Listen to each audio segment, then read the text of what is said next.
Il est 10 h à peine, la billetterie des 24 heures vient d'ouvrir. Et pour ceux qui ont bravé la nuit, c'est la fin d'une longue attente. Pour être dans les 30 premiers cette année, il a fallu qu'on soit la veille à 19 h 30. On est arrivé hier, donc on a attendu la voiture tout l'après-midi. Pour figer la scène et éviter les problématiques de gens qui arrivent tard et veulent passer devant, on avait créé une sorte de passage entre nous. Ce premier jour est réservé aux 40 000 membres de l'Automobile Club de l'Ouest qui ont droit à 40 % de réduction sur 2 billets.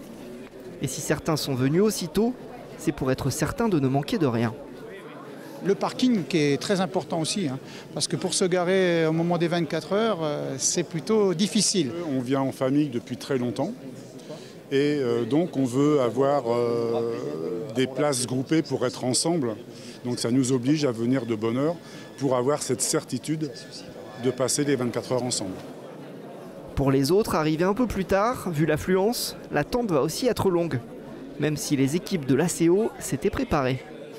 On a choisi de proposer un dispositif un peu plus important avec 20 caisses pour pouvoir accueillir les membres. On a mis également en place davantage de sièges pour qu'ils puissent attendre confortablement. Dans la salle, il va donc falloir prendre son mal en patience pour franchir la première étape d'un rendez-vous attendu toute l'année. C'est historique pour moi, les 24 heures du Mans, la première manifestation, c'est 1972. J'avais 15 ans, 16 ans.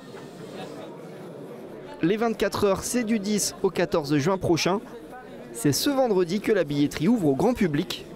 Une nouvelle course aux billets va donc pouvoir commencer.